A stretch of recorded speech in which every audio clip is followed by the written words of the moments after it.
이번 화에서 함께 여행해볼 곳은 미국의 거의 정중앙에 위치한 미주리주입니다.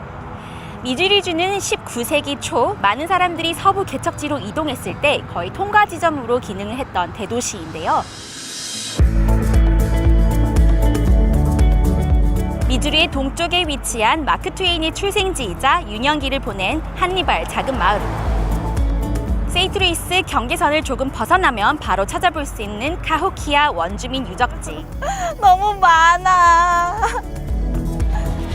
세인트루이스의 명물 아이스크림 가게. Oh my gosh, yeah. 미주리주의 대도시 세인트루이스의 위치해 있는 게이트웨이 아치 기념관을 돌아보도록 하겠습니다.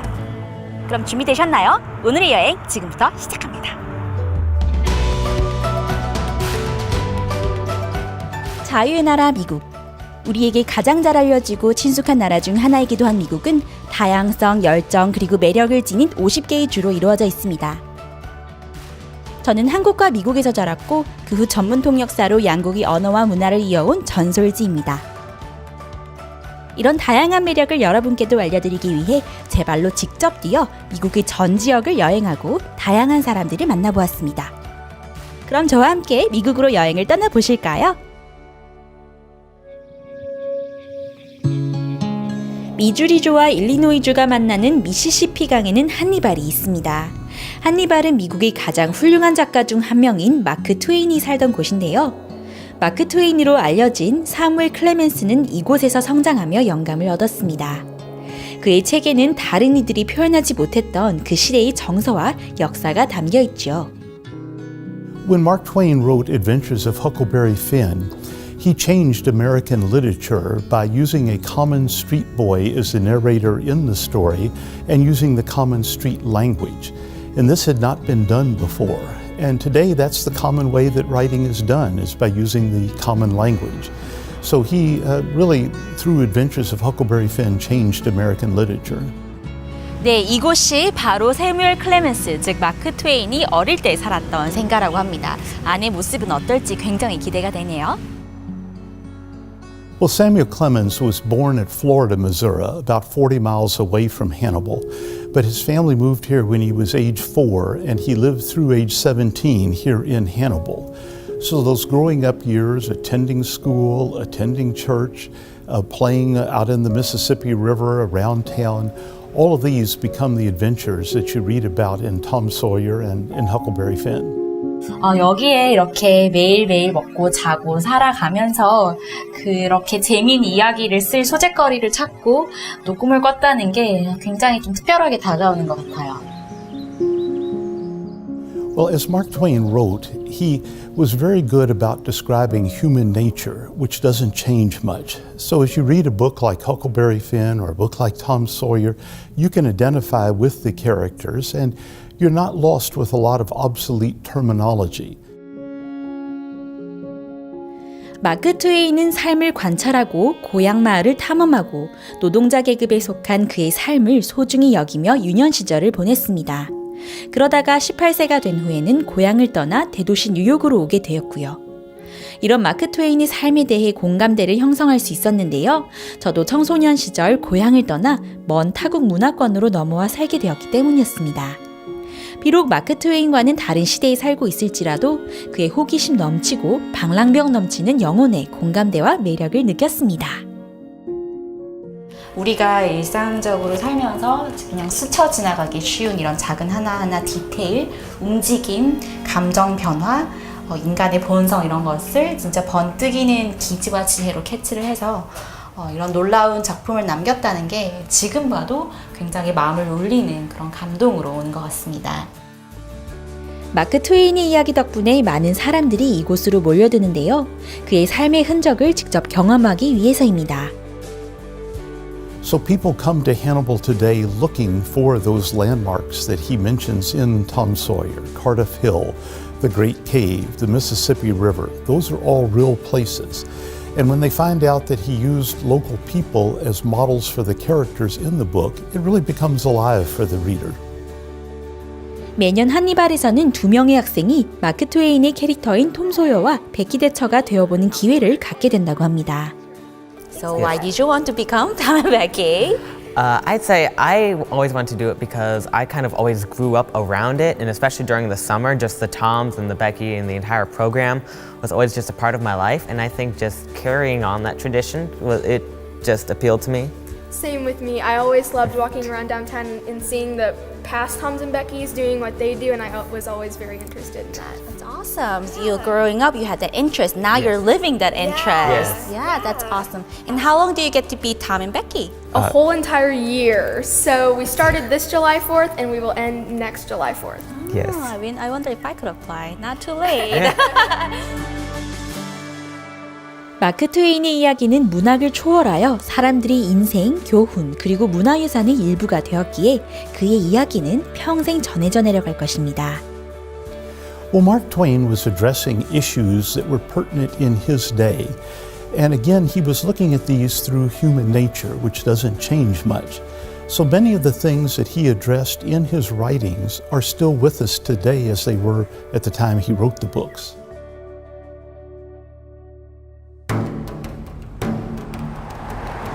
미국의 위대한 미시시피강 옆에는 고대 북미 원주민 부족들의 유적이 남아있는데요. 카오키아 마운드는 오늘날까지도 보호되고 있는 미국의 몇 안 되는 세계 문화유산 중 하나입니다. I'm Bill Eisminger, Assistant Site Manager here at Cahokia Mounds State Historic Site in Collinsville, Illinois. Well, Cahokia Mounds is the largest prehistoric Indian settlement in America. And at one time it covered about 6 square miles, and maybe about 120 mounds were here at one time. And at its peak, the population may have reached as great as 10 to 20,000 people. Well, this is a sort of a recreation of part of the habitation area of Cahokia.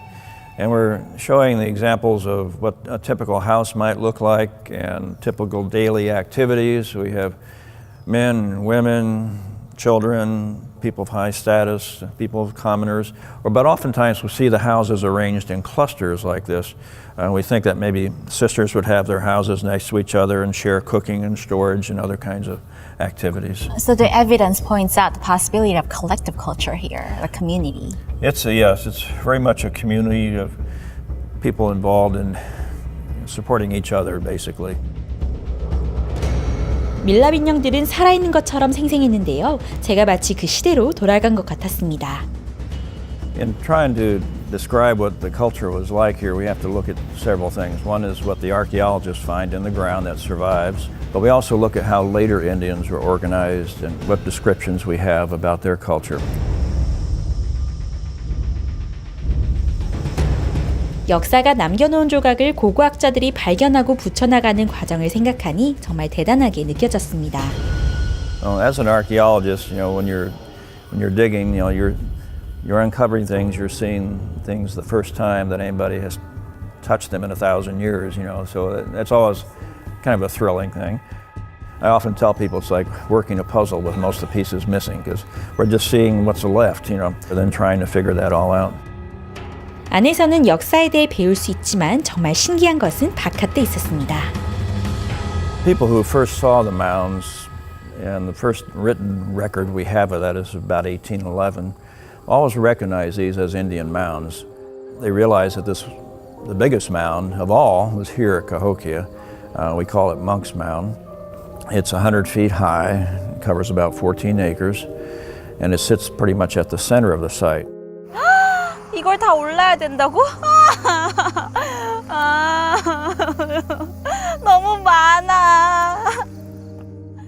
The mounds are made of earth, dirt basically, and they're carried it in baskets on their backs, piled it up into the shape they wanted, and we see. 또 있어? Oh my word, I don't know how you guys did, ancestors. How did you do this? And these mounds were basically monuments, extensions of Mother Earth into Father Sky, if you wish. So they have religious symbolism as well.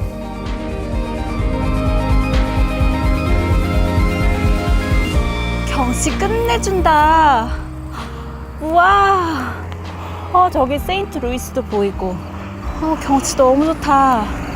네, 제가 확실히 올라와 보니까 경치가 차원이 달라요. 그래서 예전에 굉장히 중요한 요직에 있었던 분들이 이렇게 언덕 위에 살 수 있었다고 하는데 왜인지는 주변을 둘러보시면 금방 알 것 같습니다.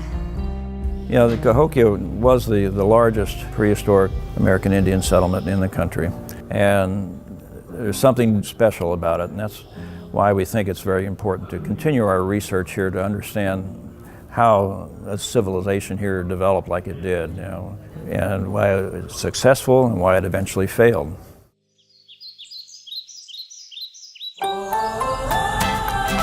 수십 년 전 미국인들은 세인트루이스시를 통해 서부로 이동했습니다. 오늘날에는 관광도시가 되었는데요. 그 이유 중 하나는 바로 아이스크림 때문입니다. 아이스크림 콘이 이곳에서 발명되었기 때문인데요. 세인트루이스에 방문하면 꼭 먹어봐야겠죠? I'm Joy Christensen. I'm the owner of the Fountain on Locust, and we're here in Midtown at 3037 Locust Street in St. Louis, Missouri. We're an old-fashioned ice cream soda fountain with a full bar, so we are kind of an adult ice cream parlor. Oh, she's got her flame going. And what happens is the sugar caramelizes and browns, and it's delicious. Oh my word. The banana itself won't brûle, but the sugar on top of the banana will melt and caramelize. Who comes up with these ideas? You. Well, I guess it's me. Joy. Oh my word. Really? So is this beautiful? I mean, this is a beautiful dessert, and That's it's cute. delicious. It's got Healthy. Real yes, food. it yeah, is. Yeah. It's actually nutritious. Yeah. So if you're going to treat yourself, you should treat yourself to something that actually is good for you. Yeah, that's Yeah. impressive. 썬데이 아이스크림도 정말 맛있었지만 이곳의 썬데이 아이스크림에 관련된 이야기가 정말 인상적이었는데요. So here's what we're going to do. We're going to make the world's smallest hot fudge sundae. Oh my God. So it's very tiny because it is the world's smallest. 썬데이 아이스크림을 즐기며 덤으로 역사 수업도 들을 수 있었습니다. This is a soda fountain from the 1930s. It's like around the Depression when everybody was poor. They could still afford to come and have a nickel sundae usually. You could just stick right inside. Look at you. You have to clock in. yeah. Now you can just take it and put a little hot fudge on it. We have hot soda. Became something that was like a little like pushing the envelope too much for the button-ups at the time. So they thought that on Sunday people shouldn't have soda. It was just too illicit. Perfect. That's perfect. There you Good go. job. Thank you. So what happened is they had been taking ice cream and putting soda syrup on it, but that wasn't allowed. So now they put chocolate syrup on it, and that was okay. So they called it a sundae to please the church. Somebody took my little spoon, we put it on a little saucer, and there we are. Oh my gosh. That's what it is. Yes. Do you want to make an ice cream martini? Oh my gosh, yeah, I can't wait. I see Okay. a lot of people ordering and eating it. Yes, yeah, I'm yes. so excited. Yeah, teach Let's me. go. Well, we had developed the ice cream martini, and everybody thought, oh, that's a great thing. I want to try that ice cream martini. We're going to have you make a pomegranate punch. Oh, yum, Which yeah. uses pomegranate liqueur, and this is regular pomegranate vodka. We start with a base of whatever alcohol in that particular recipe. 3, 4, 5. That's good. All right. It's kind of on the strong side, but it's good. We add 2 scoops of whatever ice cream is in that recipe. We blend it, and the key to doing it is to not over blend it. Oh my gosh, like the thickness is just perfect. And that's how we like it, instead of it getting to be too thin. And we were like, oh, I hope it works. Because we didn't know if it was going to separate or what was going to happen. But fortunately, it's great, and we have about 26 of them on the menu. Yum, yum, yum. Oh my gosh, I don't even taste alcohol. Want some of mine?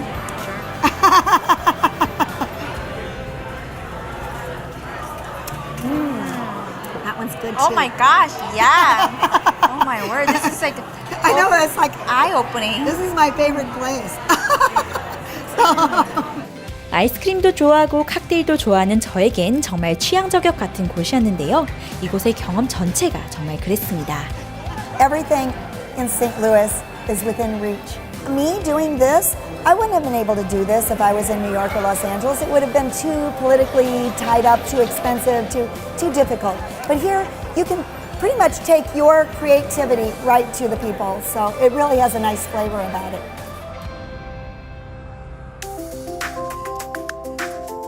이곳의 아이스크림도 상징적이지만 세인트루이스의 유명한 랜드마크인 게이트웨이에 비할 바는 아닌데요. 게이트웨이 아치는 세상에서 가장 높은 아치이며 서반구에서 가장 높은 인공 기념물이자 미주리주에서 출입이 허가된 가장 높은 빌딩인데요. 가이드님이 아치에 대해 더 자세히 설명해 주셨습니다. My name is Bob Moore. I'm the historian at Gateway Arch National Park in St. Louis, Missouri. Gateway Arch was built in 1963 to 65 and stands 630 feet tall and was a memorial to westward expansion and particularly to what St. Louis did during the time when pioneers were going westward and settling the western part of what's now the United States. So the idea was that they could draw visitors here, which would be good for the economy. They could put people back to work, which would be another good thing for the economy. And they would beautify the city.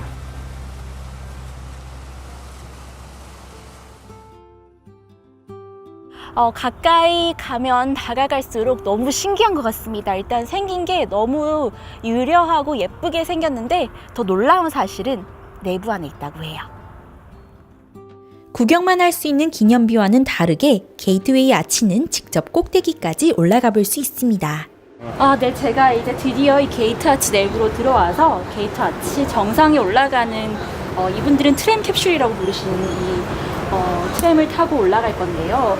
아무리 생각해도 제 상식선에서는 이런 곡선을 어떻게 올라간다는 건지 상상이 안 되고 얼른 타서 직접 경험해 보고 싶은 마음입니다. Oh wow, it's really small.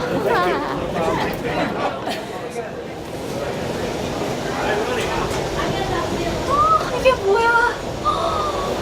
무슨 우주인 것 같아. 너무 신기하다.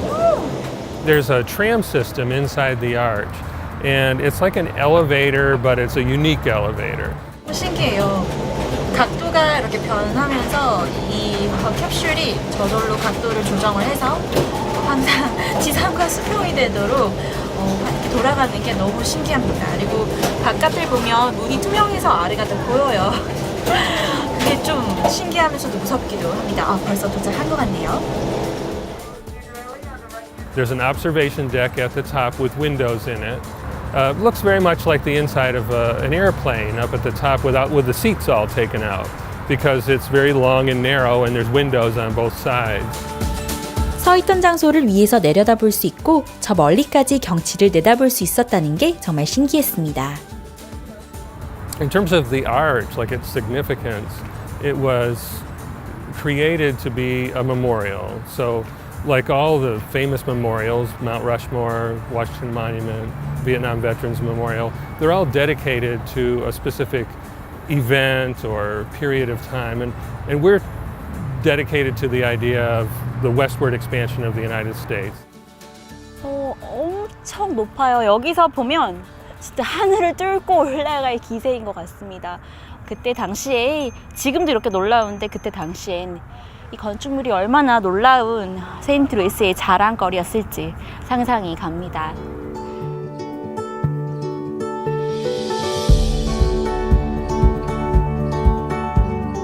마크 트웨인의 고향인 한니발에서는 톰 소여의 모험 등 그의 이야기 속에 나오는 배경에 대해 배울 수 있었습니다.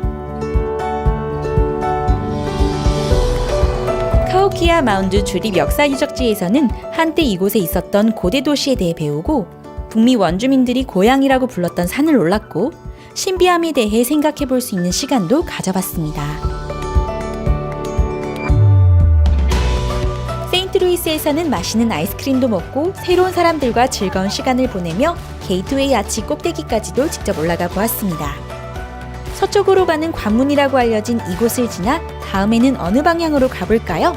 그 방향으로 이어진 다음 여행지로 함께 가실까요?